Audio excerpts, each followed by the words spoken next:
Do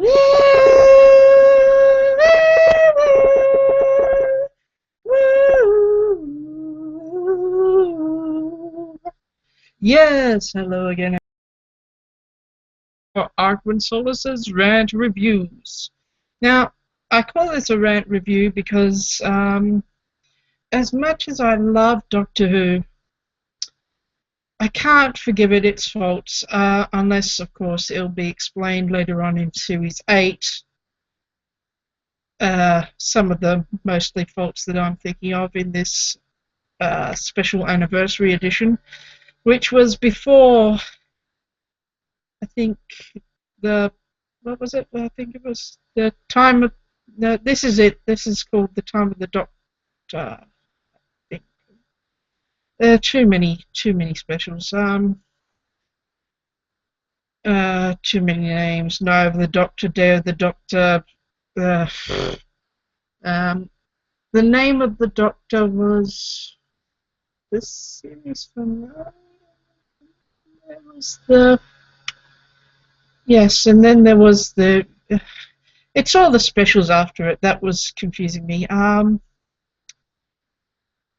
But I remember there was. Then it was a silly little Minnesota thing. I can't remember. It was to explain the transition into the War Doctor, who wasn't a part of the original, by the way. He just got wedged in.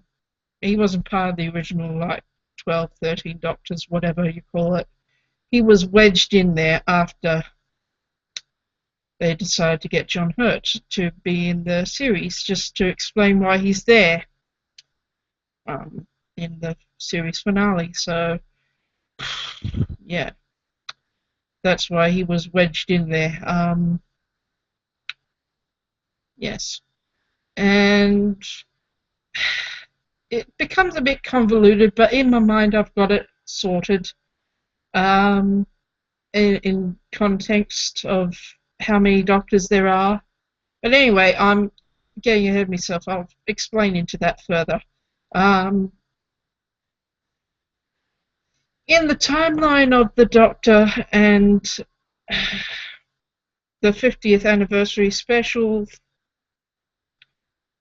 this was just basically a shout out to the fans. It wouldn't be technically canon in a sense if it wasn't a tie-in with the plot with saving Gallifrey and all that. I blame the writers for that. I enjoyed it. I really enjoyed it. As I do with all the Doctor Who stuff. I've been watching like from Doctor 9 straight up to Matt Smith, and then of course Peter Gillespie is going to be the next Doctor. Spoilers! Yeah, spoiler alert, everybody, because I'm going to be a little in-depth here, because in this special he saves, or should I say it as spoilers? No, I won't. That's just creepy. But yes. Let me just say, with that, they don't practice what they preach when it comes to spoilers. I mean, in this particular special, which is technically tied to the series, which, to be fair, should actually be a standalone special. It shouldn't have been tied to the series. I thought that was wrong, having the 13th Doctor appear and the saving of Gallifrey. Well, saving as in another dimension, what have you. But yes, then yes. It's a bit complicated. I can't remember the names of these things anymore. What was the name of this? The Day of the Doctor, I think, was the last one. I can't remember. Time of the Doctor, I think, was this one. Anyway, I'll explain something. It is set with Matt Smith as the 11th/12th Doctor, and it's only if you pay extra attention you'll see how they get things wrong. Well, I did, and I was not even looking really. It was there. I could notice it. It was blatantly obvious, but I'll get into that later. I'll explain that later on. The what happened is in this one he gets picked up by the unit team by helicopter, by a claw. The claw.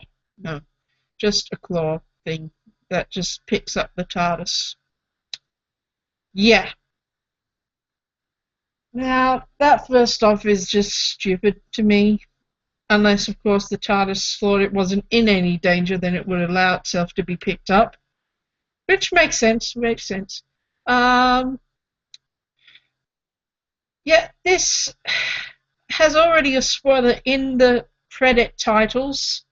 So if anybody who was watching this, I suggest you, not me, but the 50th anniversary, I suggest you either close your eyes during the point where he comes down or nearly comes down, and just close your eyes until you know he is down and says like the why am I saluting or something like that, because there is a spoiler in the actual credit titles, which is terrible because people don't like to be spoiled, especially when the Doctor Who, they like to be surprised in a nice way.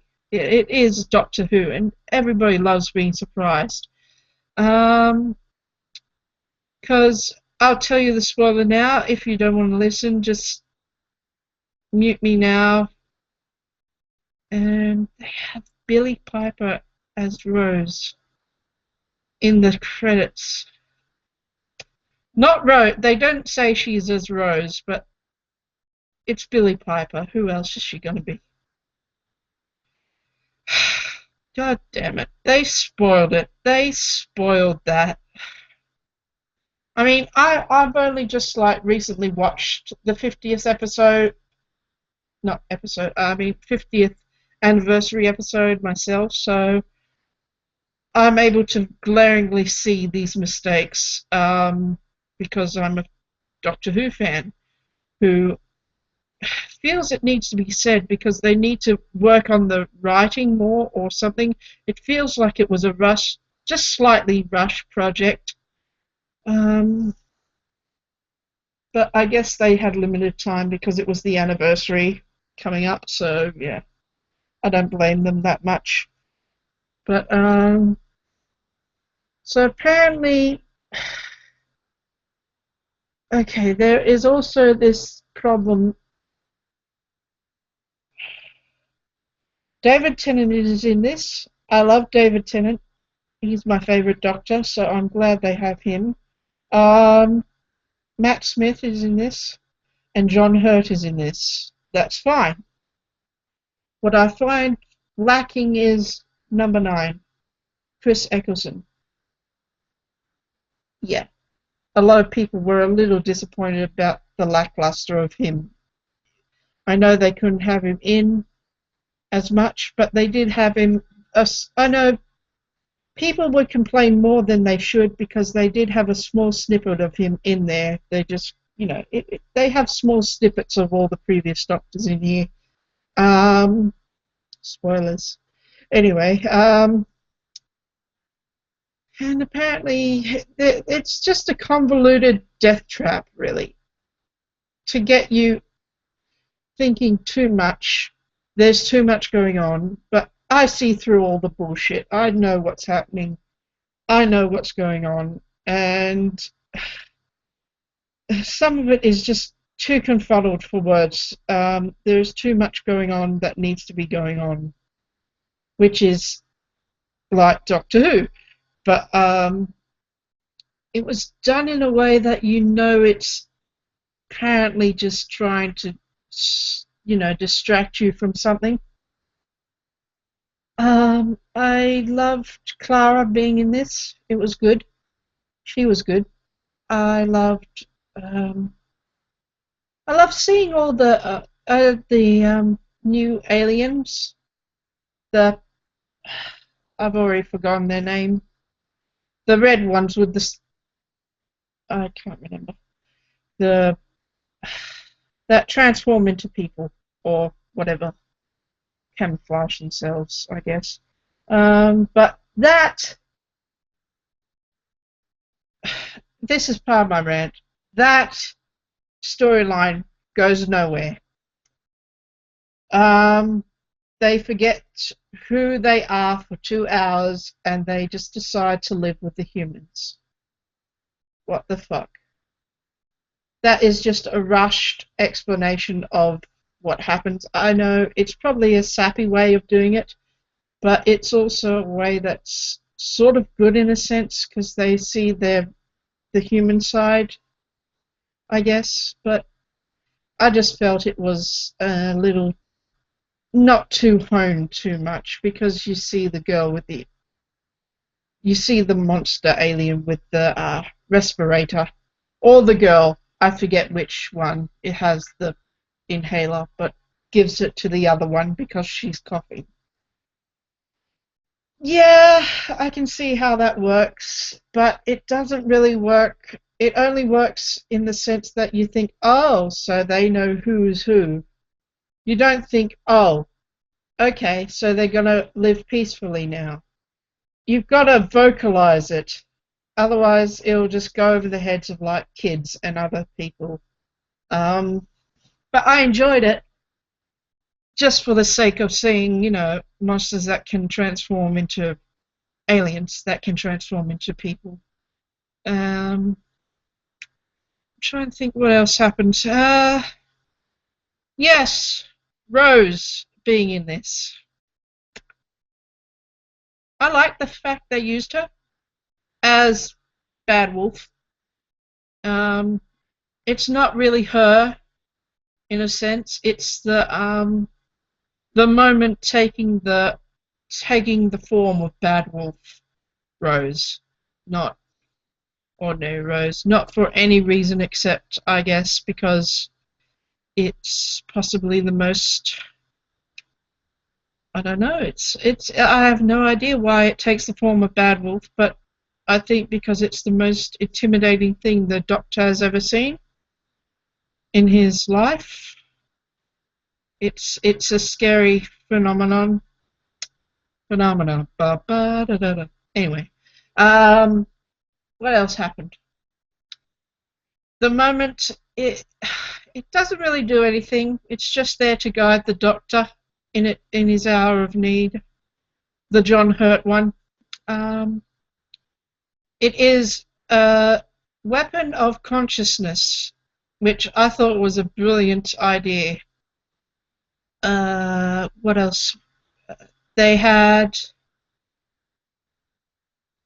a council of Gallifreyans, not Time Lords. They're not proper Time Lords. They're Gallifreyans who they are Time Lords in the sense that they have like Time Lord blood, but I don't think they have like TARDISes and they don't go, changing history or whatnot. They're just not like they're just like ordinary soldiers of Gallifrey who are worried about the Doctor being a madman and all that shit. And we have Matt Smith going into the timeline of David Tennant. I'm just explaining in this sense. I don't want to say Ninth Doctor or 10th Doctor and 11th Doctor meeting up. I want to, make it clear who I'm talking about. And that's the only way I can do it with the actors' names. But I think what happened is apparently the Doctor married Elizabeth I, which would explain, I think, why there was this thing going on with Elizabeth I that was so long ago in the 10th Doctor episode, the Shakespeare Code, where they meet Elizabeth I, and she says, "Doctor, my greatest enemy," or some such. So that explained that, because she was actually. No, it doesn't. Sorry, it doesn't, because she wasn't taken over by that thing. Oh my god, I just remembered that. So it doesn't explain that. And that's still left hanging in the air from that season, from that episode. Oh god, because she killed it. She killed the commander of the aliens that were going to take over the Earth when in the future. Ah, damn it! And I thought they had solved that, but no, they didn't. Ah, Doctor Who, you screwed me over again. I just realized that. Damn. So hopefully that will be explained later on in a different sense, why she is mad at the Doctor. Why Elizabeth I is mad at the Doctor. This is so confusing now, because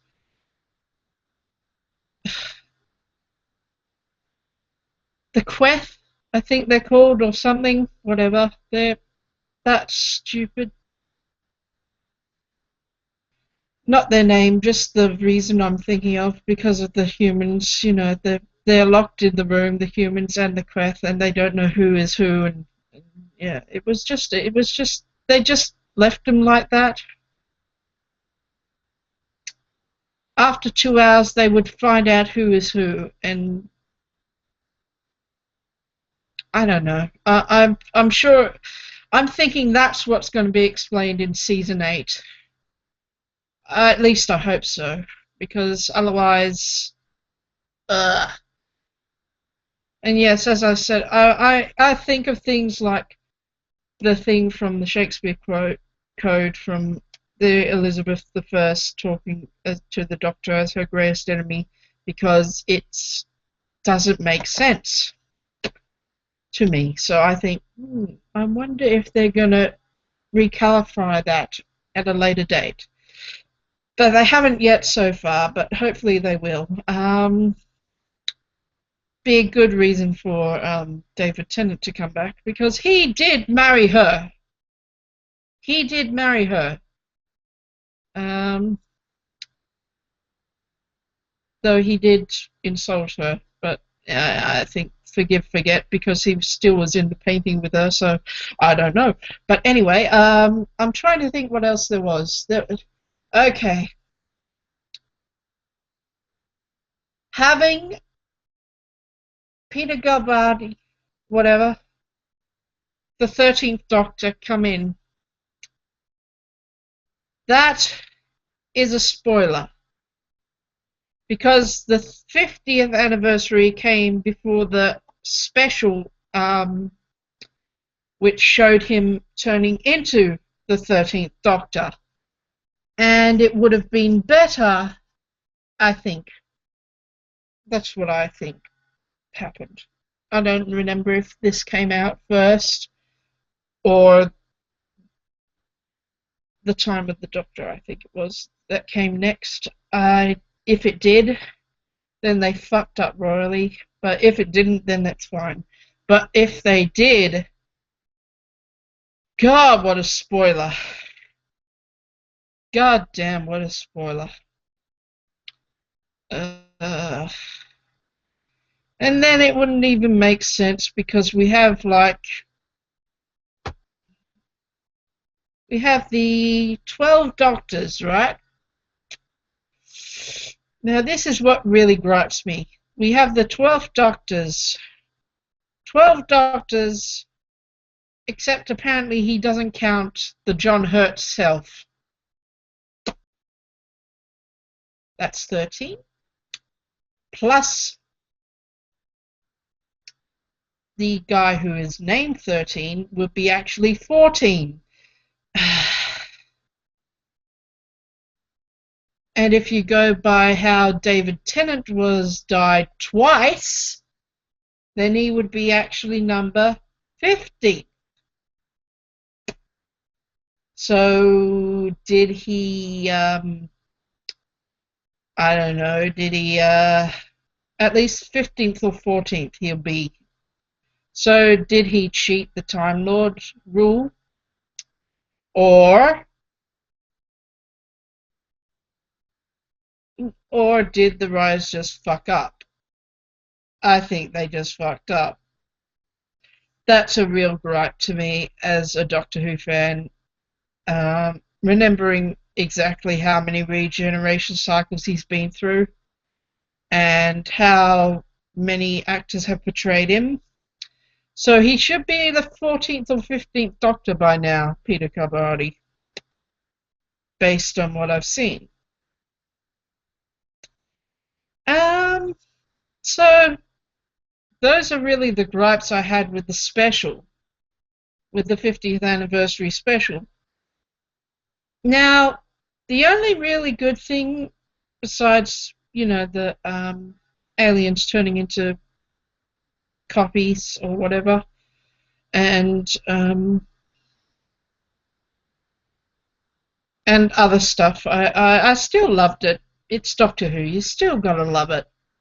Um, I loved that they had, spoiler alert, so watch out. They had Tom Baker come in because I love Tom Baker. He's like my favourite of the old Doctors. Even though, to be honest, I haven't watched any of his episodes, even though I should, because I love Tom Baker as an actor, as a character actor, and I should really watch him work as the Doctor. But yes, they had him come in, and I loved that. So Gallifrey burns no more, and yes, I just think that there were more faults with this special. That was, if it was before the big hurrah finale of Matt Smith. Uh, yeah, it just has too many faults. But I still love it. It's Doctor Who, people. You just gotta love Doctor Who. And I really think it really did well, despite the faults I've said. But from a story standpoint and just thinking logically, but that's how I roll. So don't blame me for that.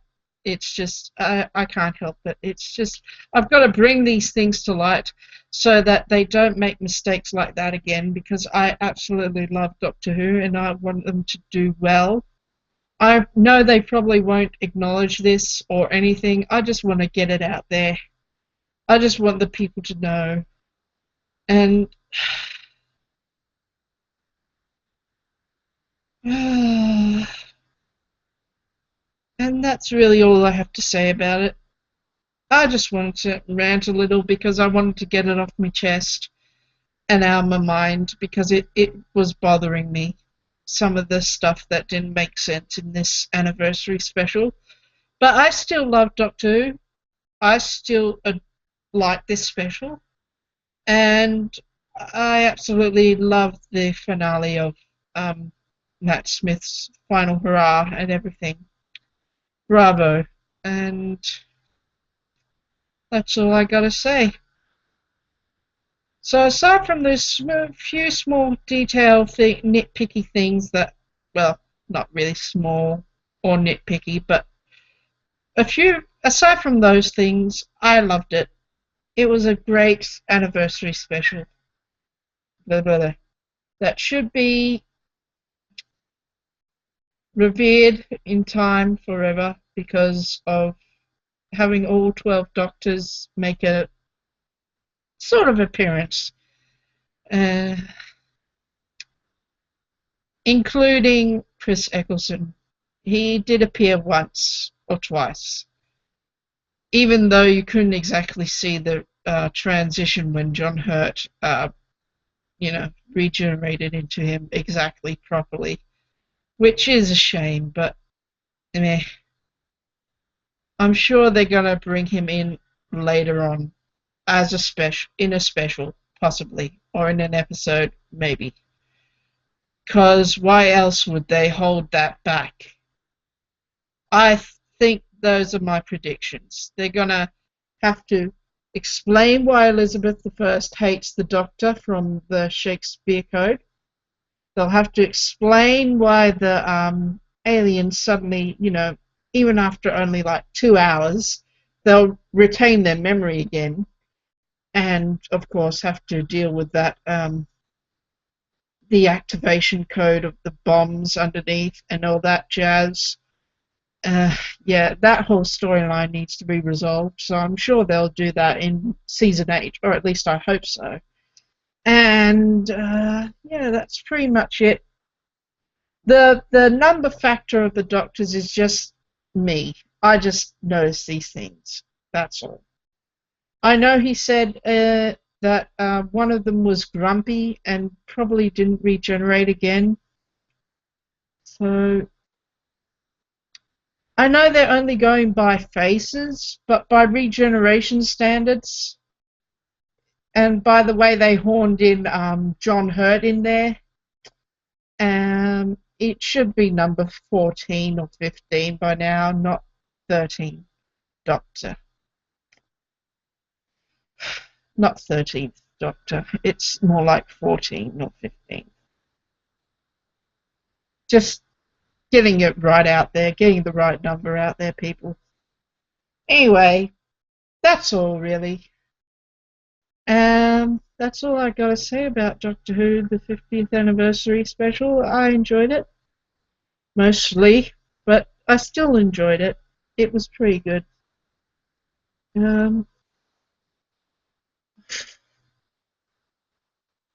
and I'm hoping that the Doctor actually does find Gallifrey again. I know he did, in a sense, that he found the crack, but it disappeared. So it was in another dimension. So I don't know what's going to happen with that. But we'll just have to wait to find out, I guess. Um, I guess it'll be him trying to traverse the universe, trying to find a way to get Gallifrey back, or, in a sense, get back to Gallifrey. Because I'm sure he misses it. The Doctor misses Gallifrey.